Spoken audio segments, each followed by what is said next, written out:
All right, Tide Talk with Webb is back. Got a special guest on today, Stuart Stevens from the Saturday Standard Podcast. We're excited. We're going to be going over offensive line coaching, improvement in that area, the two quarterback battles between Austin Mack and Keelan Russell, and then the two tales of Ryan Grubbs.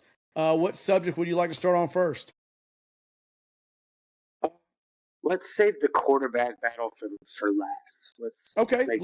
Let's make this up, and we can stop in the bottom up from what you said. All right, we'll go with the tale of two Ryan Grubbs. Yeah, good. Good. I did not pull the stats he had from Washington. They had one of the top offensive, obviously, units in the country at that time at Washington. He had Michael Penix, which was a quarterback previously of the sitting national champion, Indiana. Now, I pulled his stats from 2024. He was hired in February of 24 and then fired January of 25 with the Seattle Seahawks. His overall offensive rank was 18th out of 32 teams, so a little bit, it's not too great. His rushing offensive score rank was 15th. His overall offensive scoring rank was 15th. Rushing offense rank was 28th, and his passing was 20th. So he was kind of mid-tier with that. Like I said, it wasn't anything amazing. And then they finished the season with a 10-7 record, averaged 22 points a game. And then obviously Seattle's run game struggled, ranking near the bottom of the league, 28th yards a game. What are your thoughts? My initial thoughts are that team is primarily made up of the exact same players as that team previously. And then what are the stats say from the stats you just mentioned for this year? I mean, it hasn't been that long, and Jackson and Bunga, whatever, I think that's how you say his last name, but that guy is a freak of nature. I didn't even know who he was last year. So that, to me, is initially alarming. I think that DeBoer might have this, he has these relationships with these coaches who he's coached with previously, and I think that might, and I hate to say it, but I think that might have a little bit of, okay, well, easier to justify why it's not working rather than why it is. What do you think? Yeah, no, I agree. Now, I will say this. I really liked his, he knew what was wrong. He had to fire the offensive line coach and Coach Cap. I did an extensive video, I'm sure that some people saw on his statistics and how bad he was. And he really was not even anybody would even be on my radar. I'd rather hire two guys from Division II or the FCS that were really good and put them together than do that. You could have got a better bang for your buck. He never improved. And to be fair, I'm not going to lay this all on DeBoer, and I'm not going to lay it all on Coach Cap, because these problems were very prolific Saban's last 2.5 years. We were not good at rushing. No. And I think that it was, I think that in Saban's last season, something that I've mostly found out, mostly seen for myself in retrospect, obviously, since he retired, is that Jalen Milroe, the way he ran, I think that often muddies up the waters when you think about how good our team is rushing, because there's a difference between him taking off when he sees the time and the opportunity than it is with actually running a planned out run play, which is what you have to have when you're running a pass offense, which everyone does. Yeah, I really agree with you on that. Milroe really hid the lack of ability of that offensive line, or maybe it was the coaching, maybe it was a combination that they had.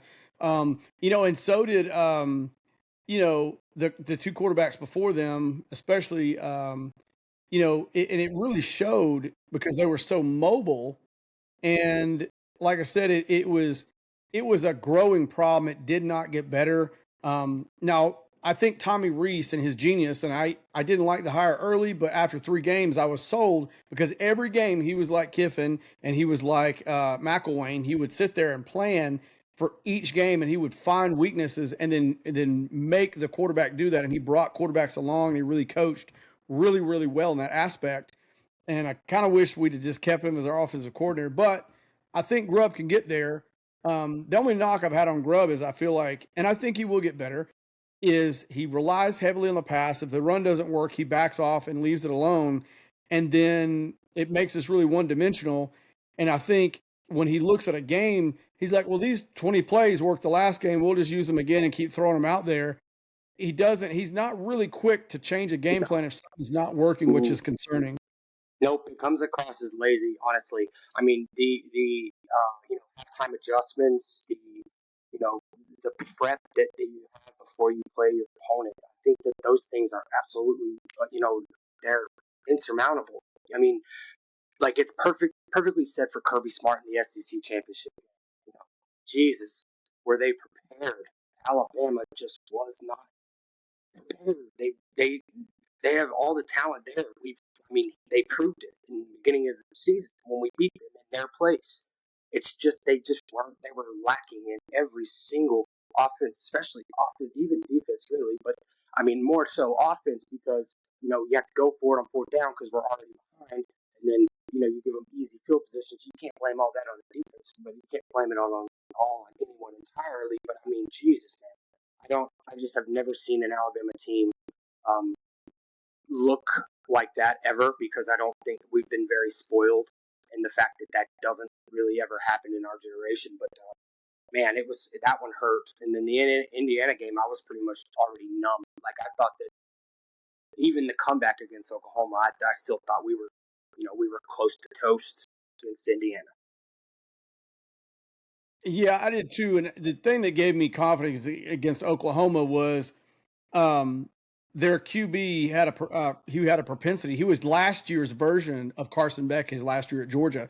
He was averaging 2.5 to 2.3 INTs a game, and a lot of them went to the house. So that made me feel good.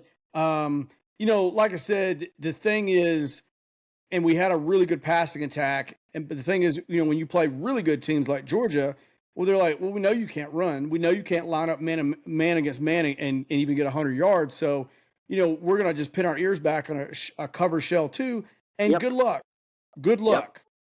Yep. And not all this is Grubbs' fault. Like, don't get me wrong. But I think that's where the new hire in Adrian Clem will come in because we've seen it in New England, we've seen at Oregon, we've seen wherever he's been, he's eventually made them a really good offensive running team. I'm not asking for, I don't think anybody wants to be number one rushing team in the SEC because who was that? Arkansas. Nobody wants that record. Like, and I'm not being mean to Arkansas. It's just what insane, it is. Right? That's just a statistical. We need 100 to 120 yards a game average period to win in the SEC. You need that. Yep. Yeah, I agree with you. I agree with you wholeheartedly. When I think about Arkansas, one thing I did, I think I did it close to the end of the regular season this past season, and I went back and I looked at Arkansas's win and loss column, and I looked at their margin of loss, and it was so.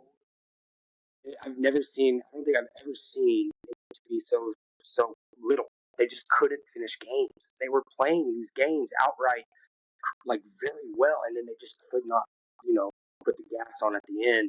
And that what that does to me is it takes a very talented team, and I hope that it gives them that confidence boost going into next season. But it makes me think like all this talent, and they're barely losing on, they're heartbreak after heartbreak, and that's,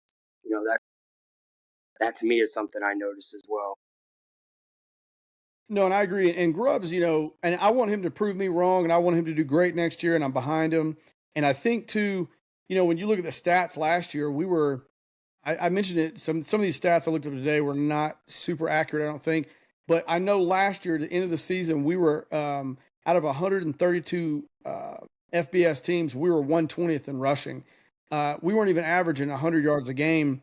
Now this stat says we were about 47th in rushing, averaging 173 a game and rushing. I know that's not even close to being true. No, it's not. No. And like I said, but I know the stats I looked up last time we were bottom of the tier, like very, very bad. Yep. Now we average about 34 points a game offensively, which is pretty good output. But the problem that really gets you is is when you have to rely on that all the time, and I knew we were in trouble against Indiana, all credit to them. When we're early in the game, I think it was first quarter, maybe early second, we're going for it inside our own 30 on fourth, Yep. and we're trying to trick them with like, oh, we're going to run. Oh, no, we're going to like, no, that's not going to work, guys. Just kick the ball.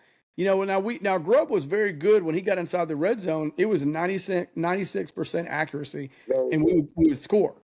Yeah. But Very the good. run game to be successful and even make a deep run, as Miami proved, or Indiana, or anybody, you got to be balanced. Like, period. Even when it comes down to having Ole Miss, they were balanced, and that's one thing that it was sorely lacking in us. And teams could just pin their ears back, run a cover two shell high or a safety over the top, and it didn't matter. And that's what really hurt. Now, I think Grubb, what's going to help him is having the expertise of Clem and putting them together, and then maybe also hiring another run game coordinator and getting him more confident. If we can give him more confidence, and that leads into the next point. I don't care what anybody says. The Alabama running back room is stocked. Yes, some of it's very young. Dude, I You just agree. need a damn line. Like, we need some guys to block. I said it in multiple videos. I beat it to death. I'm sure people are sick and tired. But when you've got people pulling and stunting and they don't know who the hell to block, that's a coaching problem. Like, you would see them, they look Absolutely. like the Three Stooges. You're like, what? Did you not know who to block? You got, and God love him. I love Jan Miller. Always been a Jan Miller fan.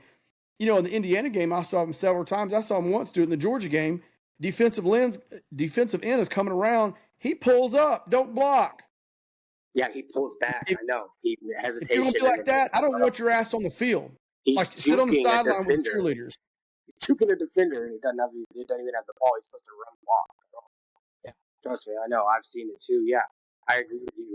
I think that the little things can lead to a better offense. I think what's his name, Nix from Auburn, wide receiver when Jamal Shepard got the other job, Jamarcus Shepard. I think having him in Alabama, I thought that having him there was going to get us. That's a whole other topic. It's done and over with Cam Coleman. But what are your thoughts on the transfer portal on offense at least? I thought, you mean overall or what Alabama got? Oh, Alabama overall.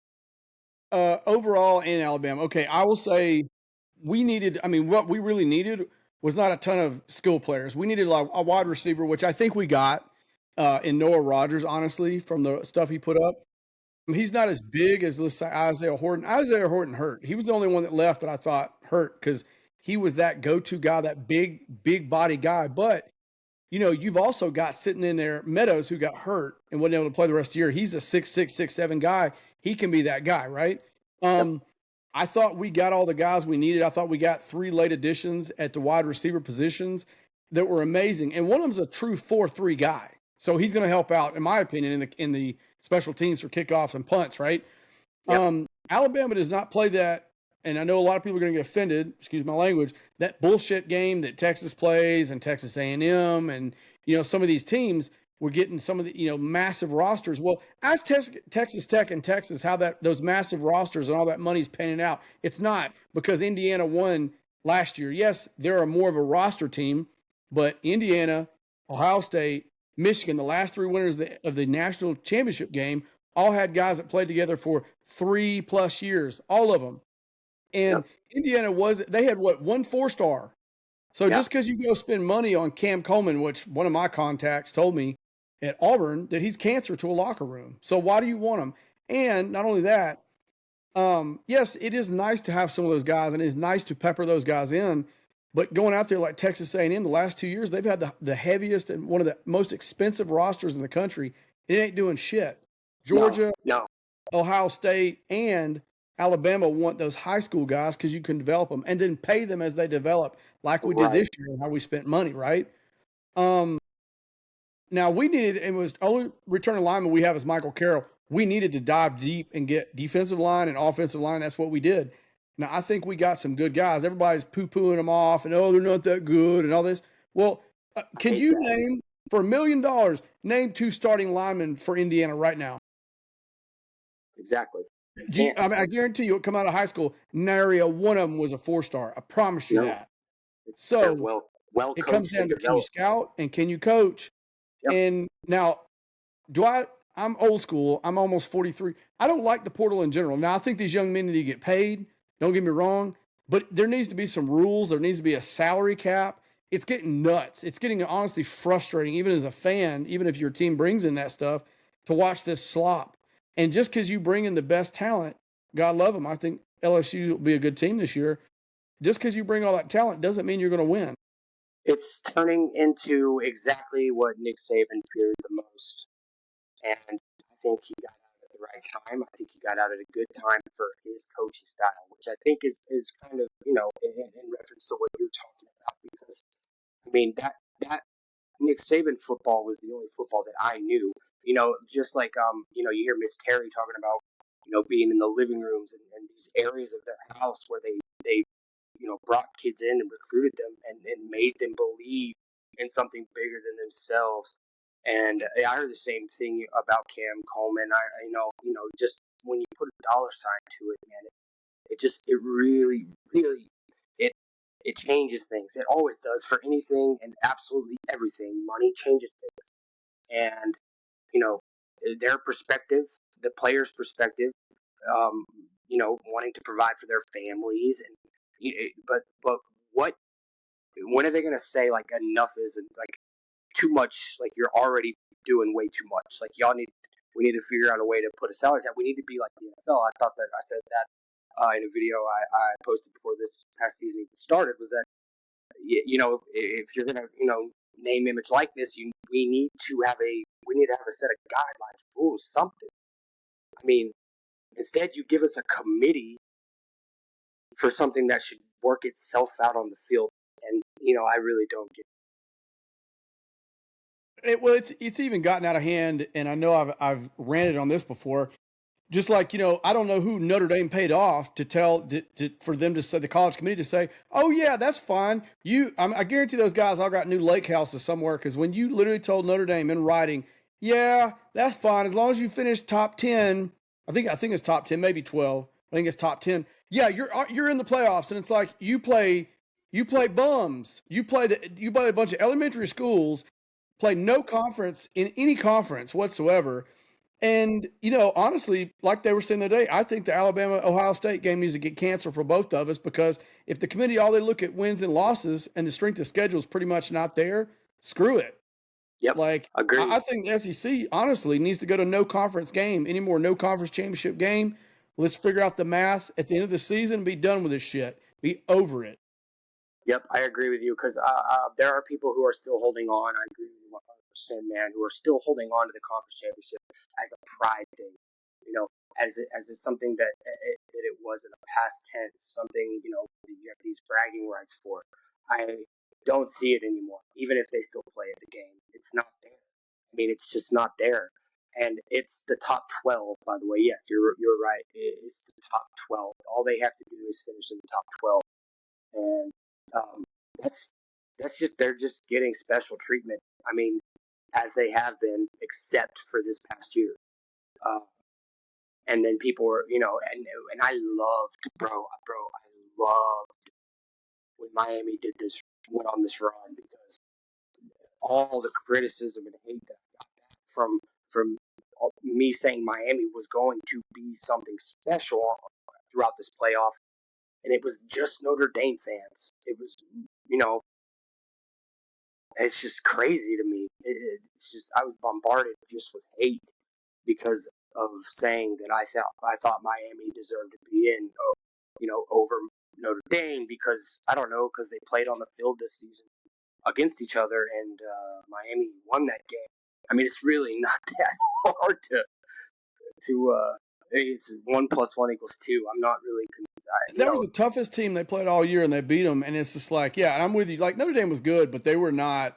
You put them in the SEC, they're probably 9-4, 9-5, maybe. They're not that great. Now, they've got a lot of money. They got, they got a ton of money and whatnot, but they have not been relevant really since what, 2012, and even then, they played bums then and just lucked out, and that's what it was. And so, and like that's fine. Let them go to the playoffs and get beat every year. I don't care. Let JMU beat them. I don't even care anymore.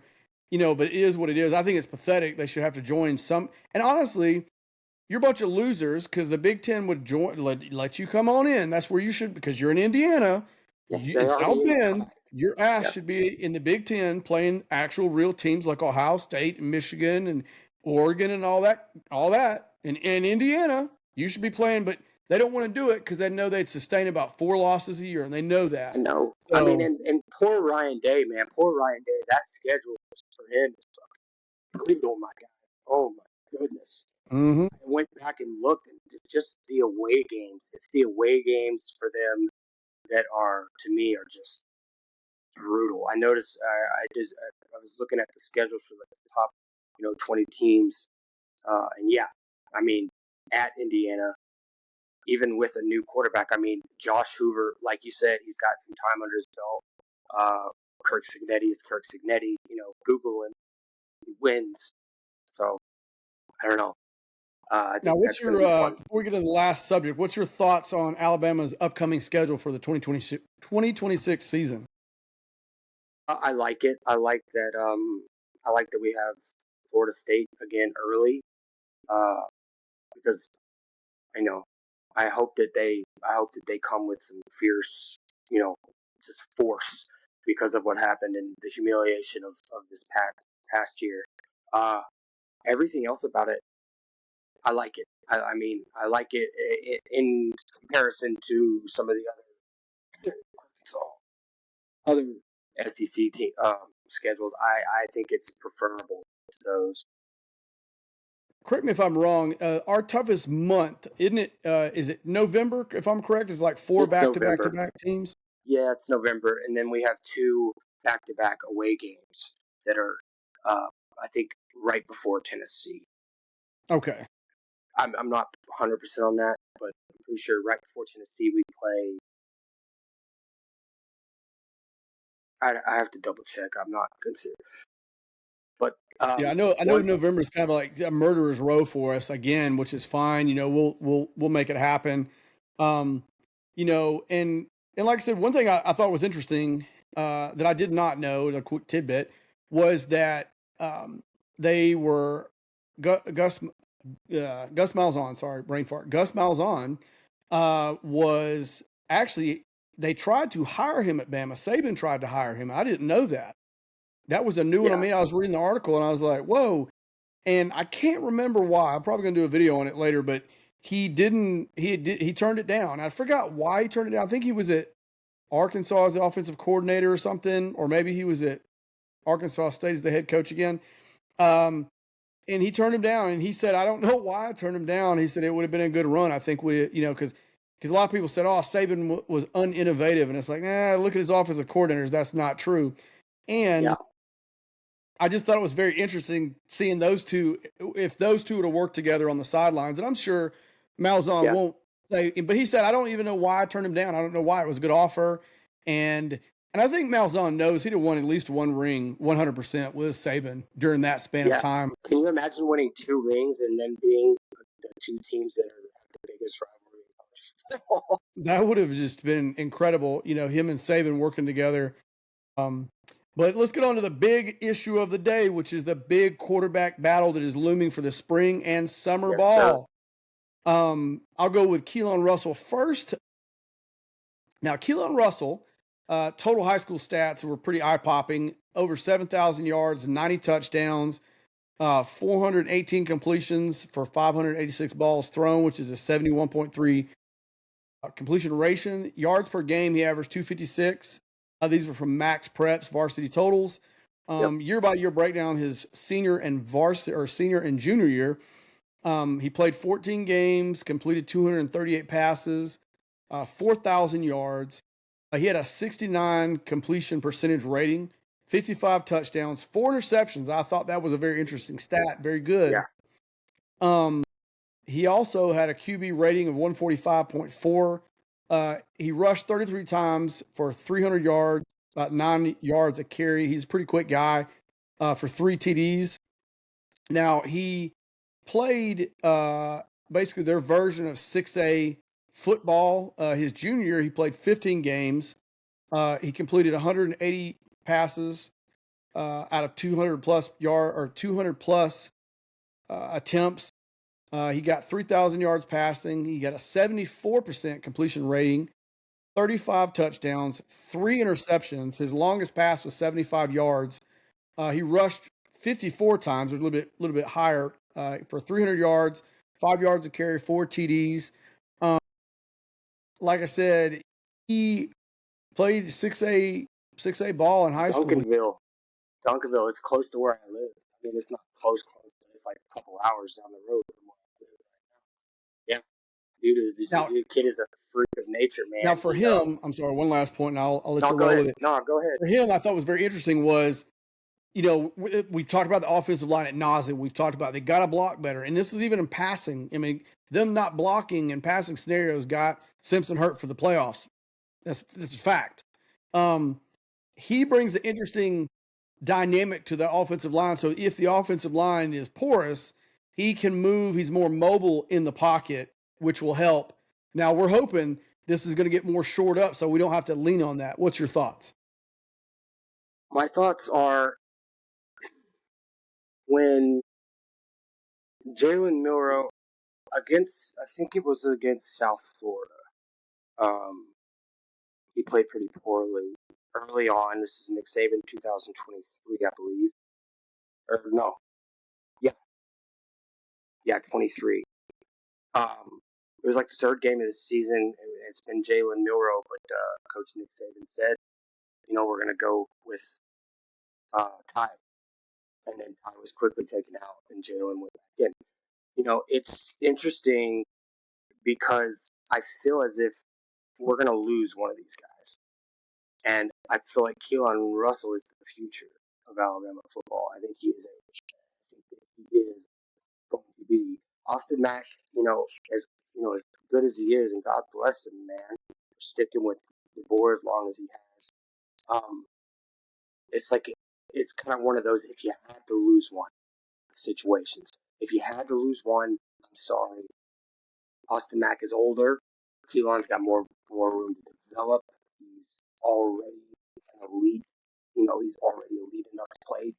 The flashes that we saw from him this past season are phenomenally good. So yeah, man, it sucks to say that because I love them both. I think Austin Mack, by the time the spring ball comes around, I think that he might be better. Like he might be more ready up here mentally. I think that might be the case, but Keelan might have to start learning quicker when he gets on the field. You learn faster when you're actually doing it, and especially in the SEC. So I do think it'll be Keelan, and I do think that that's the. Yep. No, I agree. Like I said, I do think, as we look at Austin Mack, he brings a different dynamic. Now, he brings a dynamic, in my opinion, kind of like, the Georgia quarterback who played at, Miami this past year. He's more of a statue. He can't run. He played at a big high school, Folsom High School in California. Mm-hmm. In his career stats here, he's got 304 completions out of 447. So he's at 68% passer rating. He had 3,800 yards, 42 touchdowns, 9 interceptions, so which is a little bit higher. He did rush. He had 106 carries for 58 yards, so he cannot run. Like we know that. Yeah. He's a massive man, but by God, he can't run. No. Like I said, it's like, ooh, boy.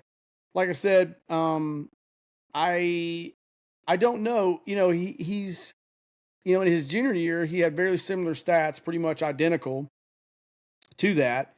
But it just I don't know, like, and not trying to be mean. I think he's more of a statue. He's a pocket passer. He's got an arm.